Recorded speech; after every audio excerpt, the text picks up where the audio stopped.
तो लोग कहते रहे उठो दिन निकल गया। सूरज कोई निकालता है?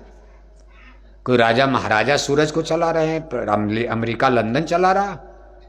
सब अपने आप, हम आप इसी में नाच रहे हैं। इसी तरह से युग परिवर्तन ये भी ईश्वरी विधान के अनुसार चलता। अब हम लोग आज चाहें कि आज सतयुग आ जाए तो नहीं आ सकता, हमारे आपके बस का है। आप कहोगे आज ही रामराज आ जाए, और भगवान को अभी लाना नहीं सतयुग रामराज, अभी कलयुग ही चलाना है, बाढ़ लानी, सूखा लाना, अकाल भूकंप लाना, हम लोग क्या करेंगे? ये सब कुदरती सिस्टम कानून से चलता। आदमी इसमें कुछ नहीं कर सकता। जन्म मरण कुछ क्रियाएं ऐसी जो कुदरती हैं, ये स्वतः अपने आप होता रहता। सतयुग में सतोगुण गुण तीन बताए गए, सतोगुण रजोगुण तमोगुण।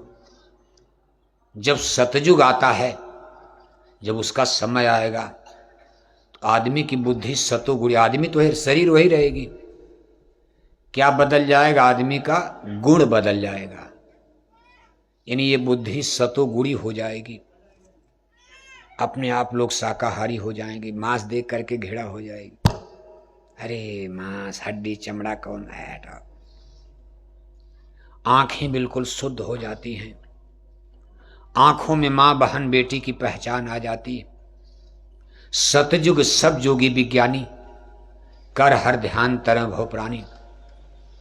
तब उसमें इतना धर्म का प्रचार करने की आवश्यकता, शाकाहारी प्रचार बंद है, क्योंकि सतयुग में कोई मांस खाता ही नहीं है।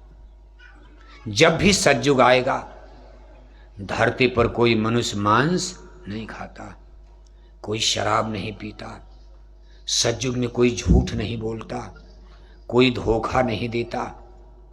थोड़े से जमीन के लिए नहीं कि चाचा भतीजा में लड़ाई हो जाए, ना ना ना ना।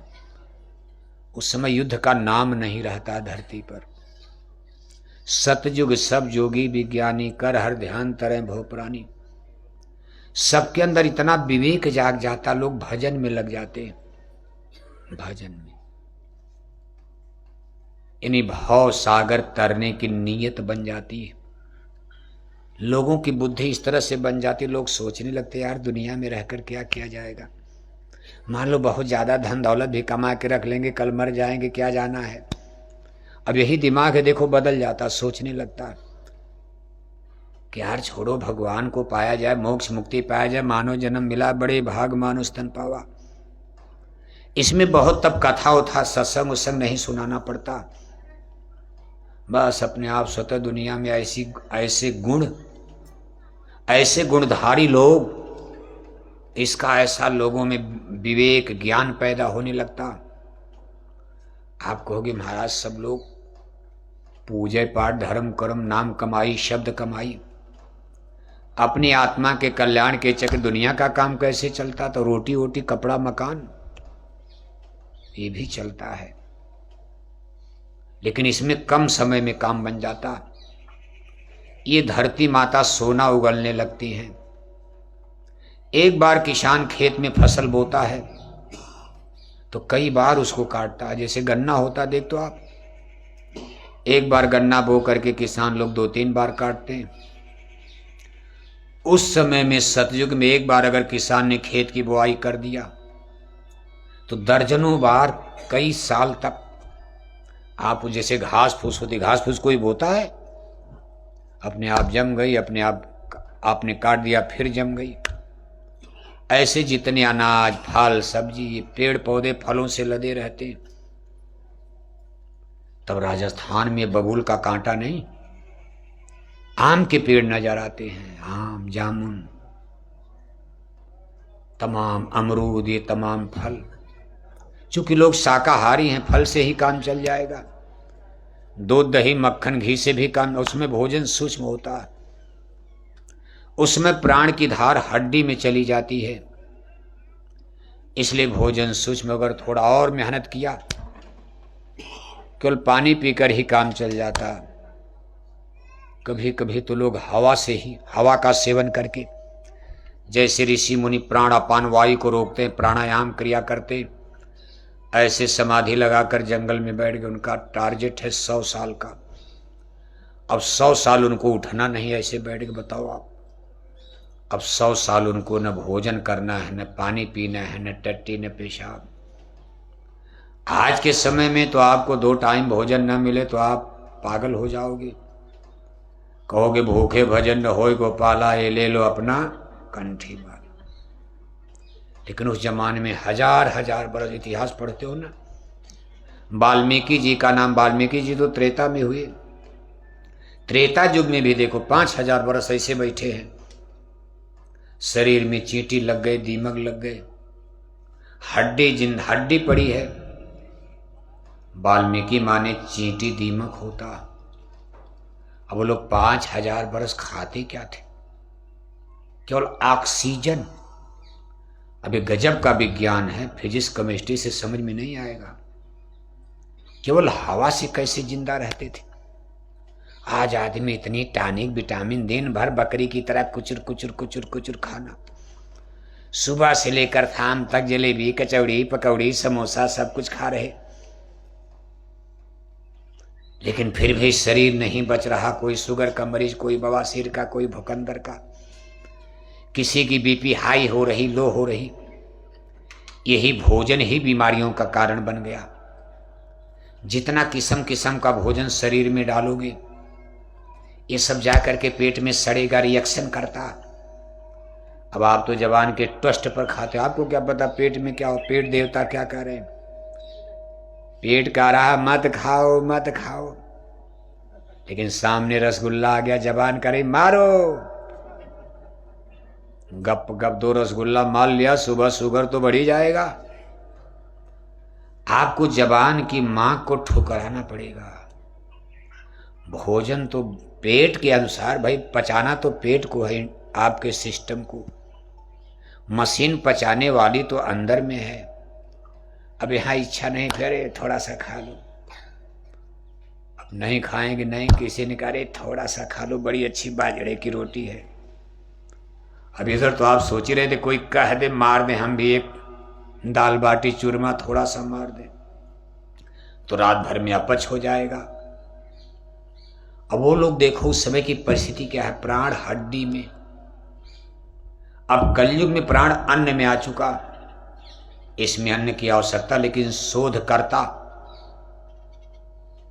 मेडिकल साइंस, इन्हीं लोगों ने थोड़ा धोखा दे दिया।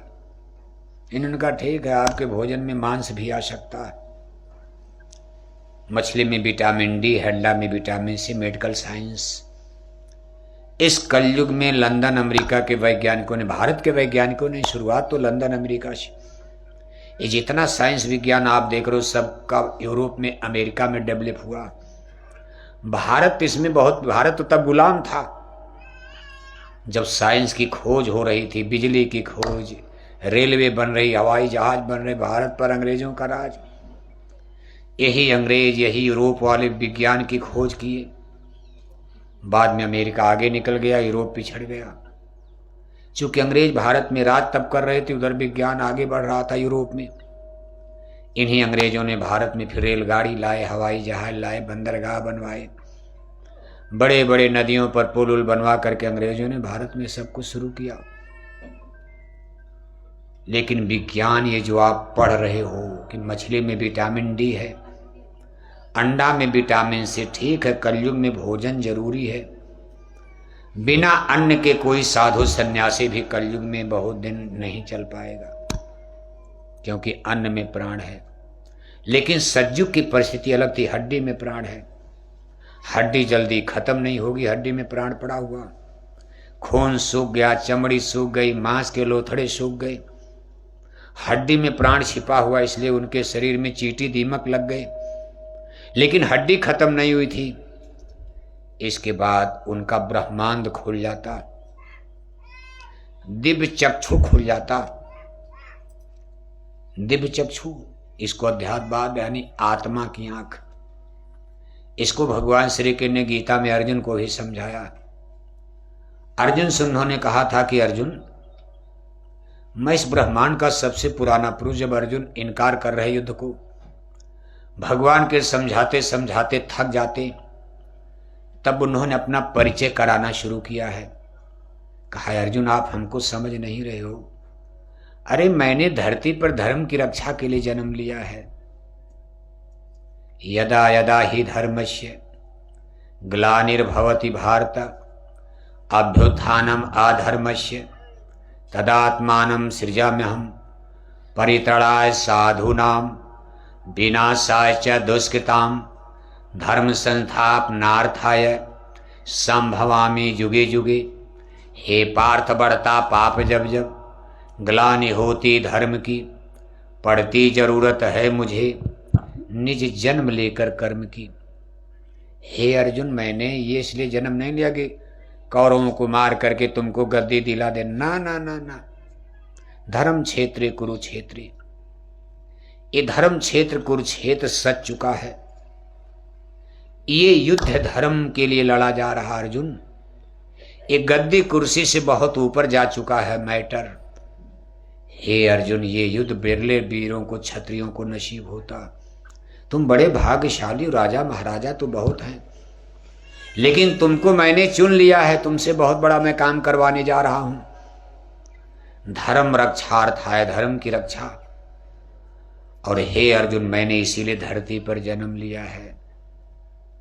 अब बहुत देर से समझा रहे हैं, अर्जुन नहीं समझ पा रहे, कांप रहे हैं, गड़गड़ा, ये मरे, डर गए कि मेरे घर परिवार रिश्तेदार सब मर जाएंगे, मैं गद्दी लेकर क्या करूंगा। भगवान कहने का गद्दी वाली बात को भूल जाओ, धर्म की रक्षा करनी है, तुम इसके लिए लड़ रहे हो। और मैंने भी इसीलिए धरती पर जन्म लिया है, धर्म की रक्षा के लिए। तब अर्जुन ने कहा था, केशव आप बार बार करो मैंने जन्म लिया है, मैंने जन्म लिया है, तो आप हो कौन? अपना भेद तो बताओ। ये बात मेरी समझ में नहीं, आप बार बार चाह रहे यही कह रहे हो कि मैंने इसीलिए जन्म लिया है, मैंने इसीलिए जन्म लिया है। तब भगवान के ने थोड़ा सा अपना भेद खोल दिया। देखो सखा अर्जुन बेचारे भी नहीं पहचान पाए। महापुरुषों को पहचानना बहुत कठिन होता। कौन जानता था गाय चराने वाला? वो तो बाद में लोगों ने लिख दिया कि शेष महेश गणेश दिनेश सुरेश जाहि निरंतर गाँव, जाहि अनादि अनंत अखंड, अछेद अभेद सुवेद बतावें, नारद से सुख व्यास रटें, पचिहारे तऊ पुनि पार न पावें, ताहि अहीर क छो हरिया, छछिया भर छाछ पर नाच नचावें। कहा व्यास सुखदेव बड़ी बड़ी ऋषि मुनि तपस्या करते करते हड्डी गला डाले, जिस ब्रह्म का भगवान का पता नहीं लगा पाए, भेद नहीं पाए। आज क्या समय आ गया उसी भगवान को, ब्रह्म को नंदगांव गोकुल वृंदावन बरसाना की यादव कन्याएं एक गिलास छाछ यानी मट्ठे पर नाच नचा रही। हे कान्हा नाच दो, हम आपको एक गिलास मट्ठा पिलाएंगे। अब कान्हा को मट्ठा की कमी है? संसार का क्रिएटर करतार करता, इसी को भगवान कहा जाता है। एक गिलास मट्ठे पर और सर पर हाथ लग करके लगे नाचने। नाचते गाते कई बरस बीत गया, बचपन बीत गया, लेकिन आज अपना जब परिचय कराएंगे कुरुक्षेत्र मैदान में, कोई नहीं अभी जान रहा। सखा अर्जुन बेचारे भी नहीं पहचान पाए हैं। तब उन्होंने कहा था, अर्जुन मैं इस यूनिवर्स का, ब्रह्मांड का सबसे पुराना पुरुष हूं। अर्जुन ने कहा इसका मतलब क्या हुआ पुराना पुरुष? कहा सबसे पुराना का मतलब कि सूरज मेरे सामने बना है, ये चंद्रमा मेरे सामने बना, ये तारे पर्वत पहाड़ समुंदर सब मेरे सामने बना है। अर्जुन बेचारे और दुविधा में पड़ गए। अरे अपने मन में लगे सोचने, सामने तो कुछ बोलने की हिम्मत नहीं। अब बड़े लोगों के सामने आपकी बोली भी बंद हो जाती। कुछ बोल तो नहीं, लेकिन मन में दुविधा है कि ये कह रहे हैं कि सूरज मेरे सामने बना। सूरज तो न जाने कब बन गया, हमारी इनकी उम्र तो बराबर है, हमारी इनकी उम्र में कोई ज़्यादा फर्क नहीं, हम लोग साथ में पैदा हुए। और सूरज न जाने कितना युग बीत गया बने, और आज ये कह रहे हैं कि सूरज मेरे सामने। मैंने सूरज को बनते देखा है, कैसे सूरज चांद बनाए गए मैं जानता हूं। तब भगवान के ने उनकी बांह को पकड़ा, जोर से झटका। वो तो अंतर्जामी थे। अध्यात्मवाद में मन की भी पढ़ाई होती। वैसे मनोविज्ञान यहाँ भी पढ़ाया जाता है स्कूल में, लेकिन मनोविज्ञान बहुत सफल नहीं है।